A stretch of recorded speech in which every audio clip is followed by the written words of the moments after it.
Hi guys, അപ്പോൾ നമ്മൾ ഇന്നലെ പറഞ്ഞ പോലെ ഈ ഇമേജ് എങ്ങനെ ക്രിയേറ്റ് ചെയ്യാമെന്ന് നമുക്ക് നോക്കാം. ഇന്നലെ നമ്മൾ പറഞ്ഞത് ഇൻഷോട്ടും പിൻട്രസ്റ്റാണ്. അപ്പോൾ നമുക്ക് ഫസ്റ്റ് ഇൻഷോട്ടിൽ എങ്ങനെ എഡിറ്റ് ചെയ്യാമെന്ന് നോക്കാം. അപ്പം നമുക്ക് ഇൻഷോട്ടിൽ എഡിറ്റ് ചെയ്യാൻ വേണ്ടിയിട്ട് ഫസ്റ്റ് പിൻട്രസ്റ്റ് ഓപ്പൺ ചെയ്ത് പിങ്ക് ബോ എന്ന് ടൈപ്പ് ചെയ്ത് കൊടുക്കാം. അപ്പോൾ നമുക്ക് അതിൽ കുറേ പിങ്ക് ബോസിൻ്റെ ഇത് വരും. അപ്പോൾ അതിൽ നമുക്ക് ഇഷ്ടപ്പെട്ടൊരു പിങ്ക് ബോ ഡൗൺലോഡ് ചെയ്ത് കൊടുക്കാം. എന്നിട്ട് ഇത് ബാക്ക് അടിച്ചിട്ട് നമ്മൾ ഇൻഷോട്ട് പോവാം. ഇൻഷോട്ട് പോയിട്ട് ഫോട്ടോസിൽ ക്ലിക്ക് ചെയ്തിട്ട് അതിലൊരു ന്യൂ ക്യാൻവാസ് നമ്മൾ സ്റ്റാർട്ട് ചെയ്യുക, ബ്ലാങ്ക് പേജിൽ കേട്ടോ. എന്നിട്ട് അതിലേക്ക് നമുക്ക് വേണ്ട ഒരു ക്യാൻവാസ് സൈസ് ആഡ് ചെയ്യുക. അപ്പോൾ ഞാനിവിടെ 8.6 അങ്ങനെ ഒരു സൈസാണ് ആഡ് ചെയ്തിരിക്കുന്നത്. ഇനി നമുക്ക് നമ്മുടെ ബോൻ്റെ ബാക്ക്ഗ്രൗണ്ട് റിമൂവ് ചെയ്യാൻ വേണ്ടിയിട്ട് സ്റ്റിക്കർ ഓപ്ഷനിൽ പോവുക. എന്നിട്ട് കട്ടൗട്ട്സ് പോയിട്ട് നമ്മുടെ ബോൻ്റെ ബാക്ക്ഗ്രൗണ്ട് റിമൂവ് ചെയ്ത് കൊടുക്കാം. എന്നിട്ട് നമുക്കത് നമ്മുടെ പേജിലോട്ട് ആഡ് ചെയ്ത് കൊടുക്കാം. നമുക്ക് എങ്ങനെയാണോ വേണ്ടത് അത് അഡ്ജസ്റ്റ് ചെയ്തിട്ട് ആഡ് ചെയ്യാം. നമുക്ക് കുറേ വേണമെങ്കിൽ അങ്ങനെ, ഇനി നമ്മുടെ ഫോട്ടോയിൽ കാണുന്ന പോലെ 2-3 മതിയെങ്കിൽ അങ്ങനെ കേട്ടോ. അപ്പോൾ അതിങ്ങനെ ആഡ് ചെയ്ത് ഫുള്ള് ഫില്ല് ചെയ്തിട്ടുണ്ട്. ഇനി നമ്മൾ വീണ്ടും കട്ടൗട്ട്സ് പോയിട്ട് നമുക്ക് വേണ്ട ഒരു ഫോട്ടോ ഇതിലോട്ട് ആഡ് ചെയ്ത് കൊടുക്കാം. നമ്മൾ എന്നിട്ടിത് അഡ്ജസ്റ്റ് ചെയ്തിട്ട് സെൻറ്ററിലാക്കിയിട്ട് വെച്ച് കൊടുക്കാം. അപ്പോൾ ഇനി ടെസ്റ്റിൽ പോയിട്ട് സംതിങ് ടൈപ്പ് ചെയ്യുക. എന്നിട്ടാണ് ഫീൽ ഹാപ്പി എന്നൊക്കെ, ഇതൊക്കെ ഓരോ സെക്ഷനായിട്ടാണ് ടൈപ്പ് ചെയ്ത് കൊടുക്കുക. ഒരുമിച്ച് ടൈപ്പ് ചെയ്ത് കൊടുത്താൽ നമുക്ക് ആ ഒരു ഇതായിട്ട് കിട്ടില്ല. അപ്പോൾ ഞാൻ ഇതിലിങ്ങനെ കുറച്ച് അച്ചടിച്ച് വരുന്ന പോലെ ഇങ്ങനെ ഉള്ളൊരു റൈറ്റിങ്സാണ് എടുത്തിരിക്കുന്നത്. ഈ റൈറ്റിങ്ങിൻ്റെ നെയിം എന്തായാലും ഞാൻ ഈ സൈഡിൽ കൊടുക്കാം കേട്ടോ.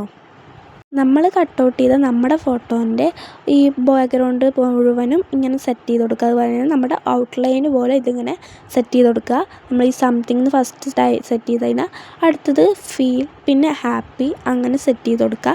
അത് നമുക്ക് വേണ്ട സൈസിലാണ് ഇത് സെറ്റ് ചെയ്യേണ്ടത്. അതിപ്പോൾ ഒരെണ്ണം വലുതാണെങ്കിൽ ഒരെണ്ണം ചെറുത്, അങ്ങനെയാണ് ഇത് സെറ്റ് ചെയ്യേണ്ടത്.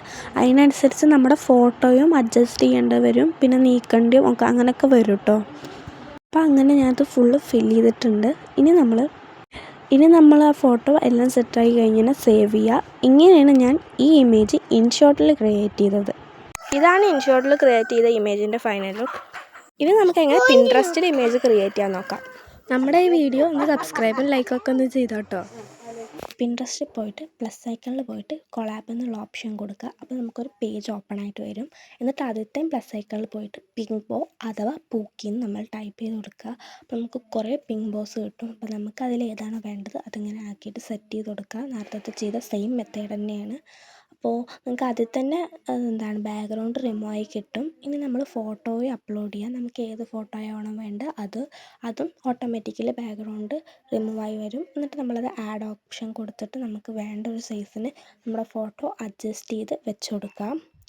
ഇനി നമ്മൾ ടെസ്റ്റ് പോയിട്ട് ഞാൻ നേരത്തെ പറഞ്ഞ പോലെ തന്നെ ഇൻഷോട്ടിൽ സംതിങ് ഫസ്റ്റ് ടൈപ്പ് ചെയ്യുക, പിന്നെ ഫീൽ ഹാപ്പി, ഇങ്ങനെ സെക്കൻഡായിട്ട് ടൈപ്പ് ചെയ്ത് കൊടുക്കുക. അപ്പോൾ ഞാൻ ഇങ്ങനത്തെ ഒരു ഫോണ്ടാണ് ടൈപ്പ് ചെയ്തത്. അതിൽ കുറേ ഫൗണ്ട് നമുക്ക് ഏതാണ് ഇഷ്ടപ്പെട്ട് അത് ടൈപ്പ് ചെയ്ത് എടുക്കാം.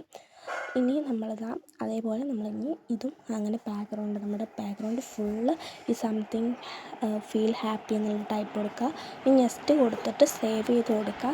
ഇനി നമ്മുടെ പ്രൊഫൈൽ കാണുന്ന ഇതെടുത്തിട്ട് അതിലത്തെ കൊളാബ് പോയിട്ട് നമുക്ക് നമ്മുടെ ഫോട്ടോ ഡൗൺലോഡ് ചെയ്ത് കൊടുക്കാം. ഇതാണ് ഞാൻ പിൻട്രസ്റ്റിൽ ക്രിയേറ്റ് ചെയ്ത ഇമേജ്. അപ്പോൾ ഇത്രയേ ഉള്ളൂ. ബൈ.